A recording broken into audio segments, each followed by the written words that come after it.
Because you know what? To be in this industry, you have to have a really tough and thick skin. And everybody's not gonna fuck with you. Excuse me, I'm sorry, I'm wrong child in the room. Everybody's not gonna like what you're doing, and that's okay. You think everybody like Beyonce? You think everybody like Jay-Z? They don't. So I'm appealing to the people that like me. You know what I'm saying? That F with me and that genuinely want to see me win. I don't care about what everybody else is doing. I have a core audience, and I want to cater to them. So a no is not necessarily a bad thing. Reroute and figure it out. So a closed door doesn't mean like, oh my God, my product is whack, or they don't like me as a DJ, or my music is whack. Reroute, figure it out. So that's pretty much it. Just don't take things personal.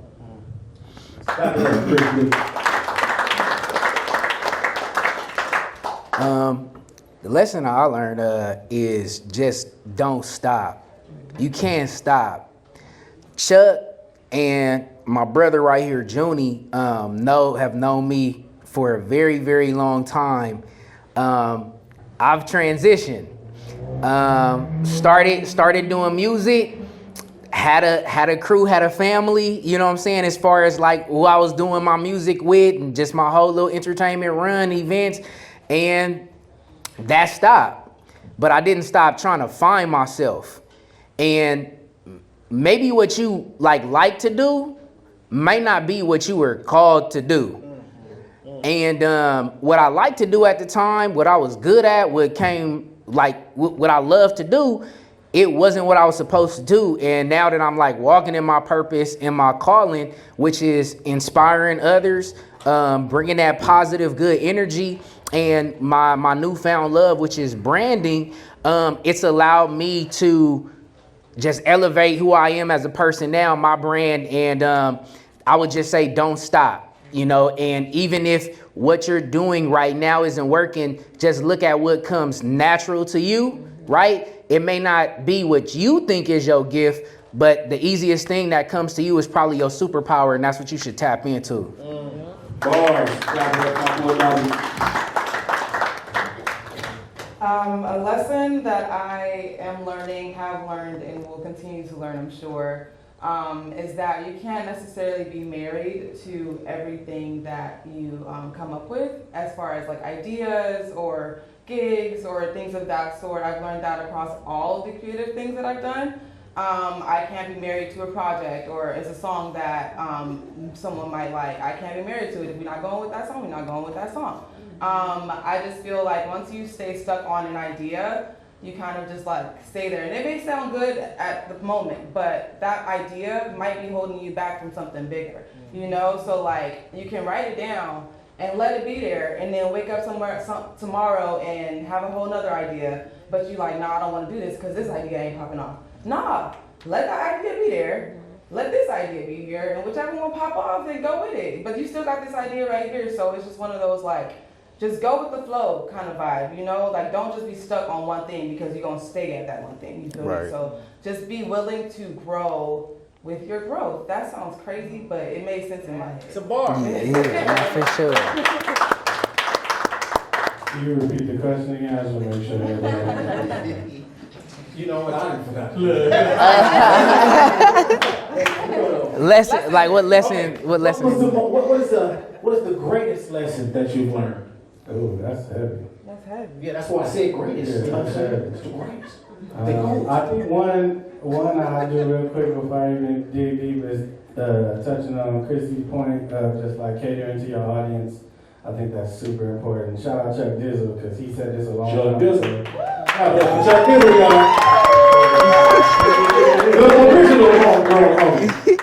No, but he said this a long time ago. I don't remember where I heard him say it. I don't know what it was, but he was like, don't worry about the people that's not rocking with you, and focus on the people that's rocking with you. And I really remember hearing that or seeing that, and that shifted something in me. And I'm like, man, if I just focus on the people that's rocking with me, they gonna start telling people about me, and then they gonna start rocking with me, and then they gonna start telling people about me, and then it's just like a cycle that continues to grow and grow and grow and grow. And that's something that I kind of learned and applied, and it's just bear fruit in my life, through opportunities, just because I'm consistently worrying about the people that rock with me, whether that be communicating or catering and altering my music in a way that I know that they like, and then it just builds from there. So I would just piggyback on a point that Khrissy made, that's very important about catering to your audience, and like he said earlier, knowing your audience, and that's probably two of the biggest lessons I've learned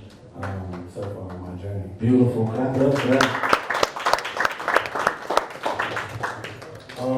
I think it would be the don't take it personal. Like, to unpack that, there's a lot of self-reflection you have to go through, and you got to take the emotion out of that. One of the things is understanding how your analytics work. Like, okay, if something didn't pop, why did it not pop? Right. If something did pop, why did it pop? Actually looking at, okay, it got a lot of likes, but why did it get a lot of likes? And being willing to say, how do I improve on what I'm doing to make it happen? Another aspect to that is understand, I wasn't fortunate enough to have a team of people, ready to rock with what I was doing.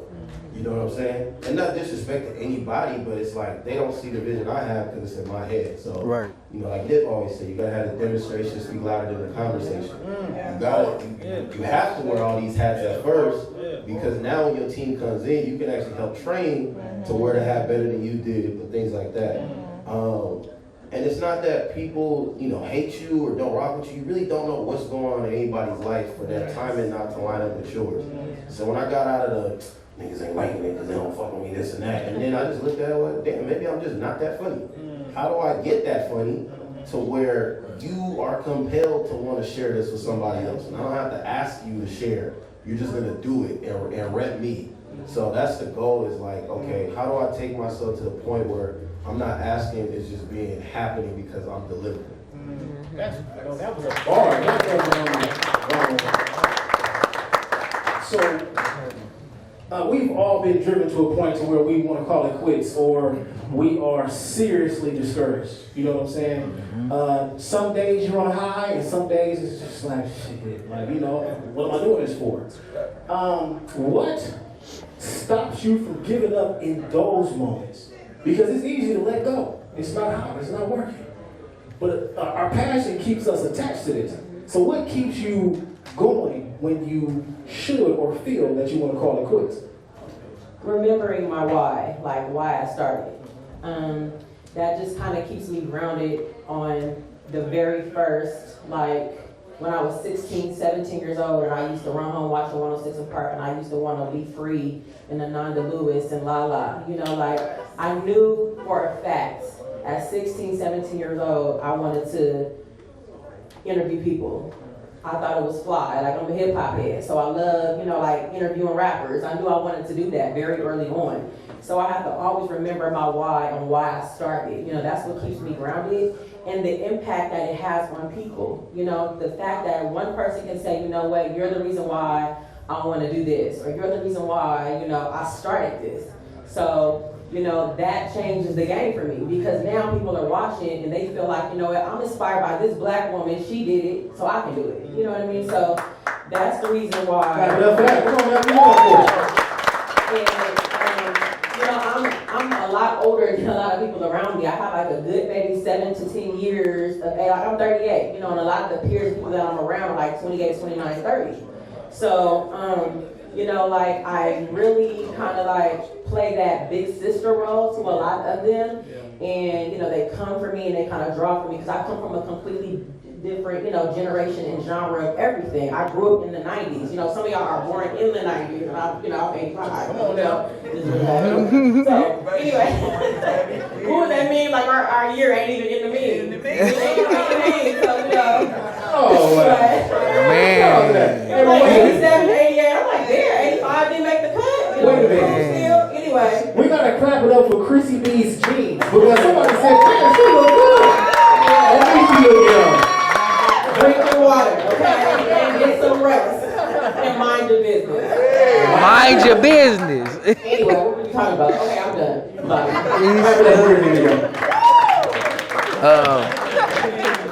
Okay, why you don't stop, or why I didn't stop.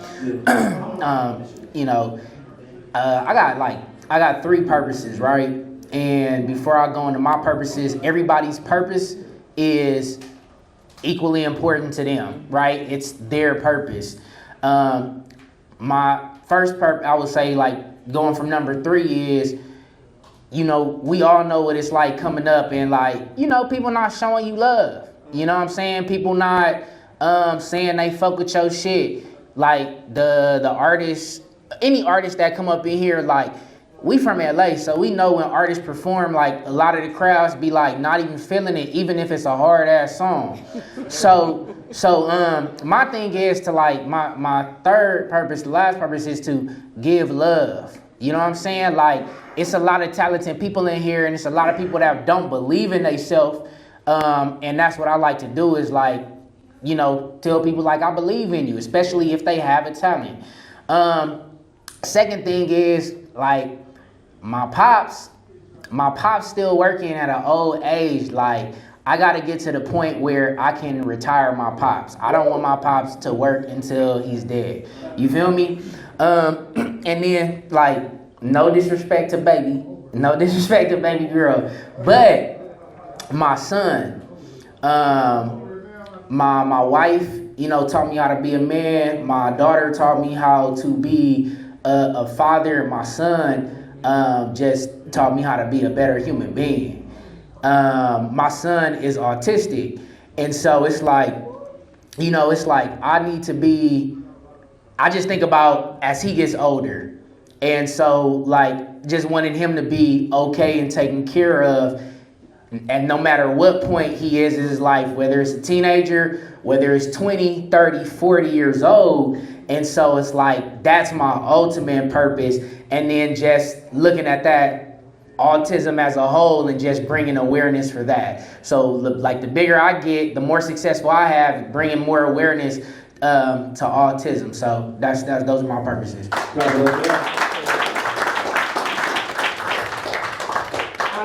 I have a few things that make me not want to stop. I don't know how to phrase that. You just can't quit. I can't quit. The first thing I would say is that I look back on everything that I've been through up until this point, and it has really shaped me and formed me into the woman and DJ that I am today. And literally, I've been through so much. It's like, it'll be a slap in my own face if I stop now. Mm-hmm.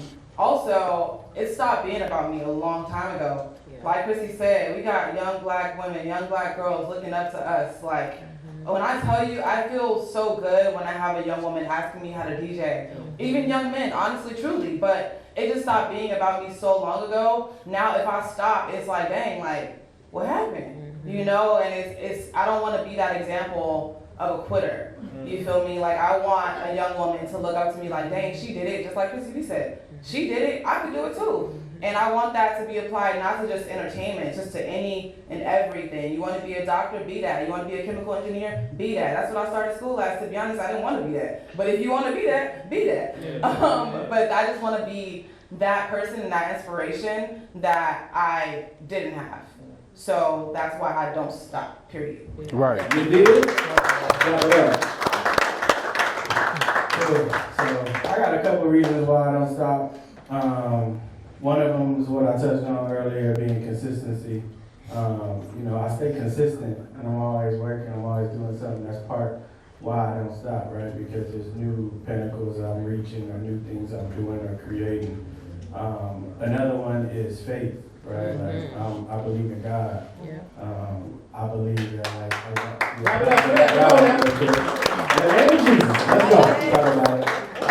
but yeah, like, I feel like a lot of the things that have happened along my journey is God. Like, you know what I mean? Like, some shit I can't even explain. It's just like, man, how did that happen? How did I get that opportunity? It's like, yeah, I was prepared for that opportunity because of the work I did on myself or I did on my craft, but it's like, how did it get here? Exactly. You feel me? And so, like, faith keeps me there on them days when I'm lower and days where I'm like, why do I really do this? Or am I ever going to make it? You feel me? And it's just like, nah, man, you know, keep that faith. The faith that you had when you started, keep it, because things are aligning and things are happening for that reason. And then lastly, I think it's like, I have people that have invested in me. I have people that are inspired by me. I have people that are counting on me.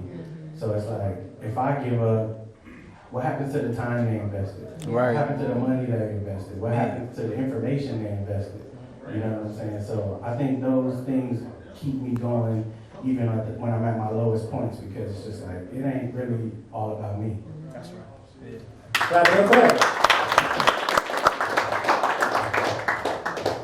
Definitely evidence of a divine presence, you know. Shit, the journey's never been easy. I think I'm just bad at quitting. Like, and not even on no cocky stuff. Like, I done tried to quit many times, but I find myself back up, progressing. Like, all right, fuck it, I'll just do whatever, and then the door keep opening up. Full transparency, like, you know, I was an ex-athlete, transitioning back to just being a civilian. Trying to figure it all out. I was team no sleep. I was team, you know, I'm gonna get $1 million today, LLC tomorrow, Rock Nation brunch Thursday. And like the reality is that it sounds good on social media, but like, bro, I went crazy. 2017, the last quarter into the first quarter of 2018, I literally went 5150 crazy. Like, arrested on my birthday in holding. I'm in different psych wards. They won't release me. Like, I'm a danger to my family. Just because I'm so dialed into trying to achieve what I'm trying to achieve, I don't know how to take the L. Yeah. And even coming after that, you know, like, I keep it real with y'all, like, I should have died. Like, ask anybody that knew me do that, it was bad. So when I was back on my feet after that, I was like, look, I can say what I want about God, but ain't no way he ain't real if I got here. So gotta be something. And then it's really, you know, when it gets to those dark hours, that's what I call it. The unmotivated days where you saw I'm going through the motion. That's where, you know, the discipline kick in. I don't know if it's because of how I was raised or maybe I'm just my own worst critic, but I can't sleep at night knowing that, damn, I done really let everything go stagnant the last 2 weeks. Like, if I fast forward to 10 years, nothing's gonna change if I don't change. And then when I'm having those selfish moments where I'm like, yeah, I don't care. I don't care what nobody needs from me. I don't care what you put into me. I'm tapped out. It's over. Then I come across, like, you know, the youth or just my old community, my old school. And I'm like, damn, I do want to be able to give back. Because at the end of the day, I want to be the example of, like, yeah, you can still be cool with everybody in your neighborhood, wherever you're from, whatever, you know, hood you in LA, and you don't got a gangbang. You still get money out here. You still flex. You can do it legal, but how am I going to show you that's right if, you know, drug dealers and everybody else pulling up in the Phantom, and I'm trying to talk to you in my bucket talking about, well, you know, shit, that's the right thing. Like, I don't care what you say at 7 years old, bro. He look like he could buy the ice cream truck. Like, I don't know what he doing. So, yeah, man, I just want to be that beacon of the hard right. Like, yeah, you know, the stairs hurt. You've done a stair workout, that shit sucks. Yeah. But by the end of the summer, you're probably gonna be looking right as long as you ain't cool. Yeah, man, it's just layered in terms of, you know, I don't know how to quit. Yeah. You know, God won't let me quit, and I keep getting reminded of why I should quit. Yeah. Well, sure.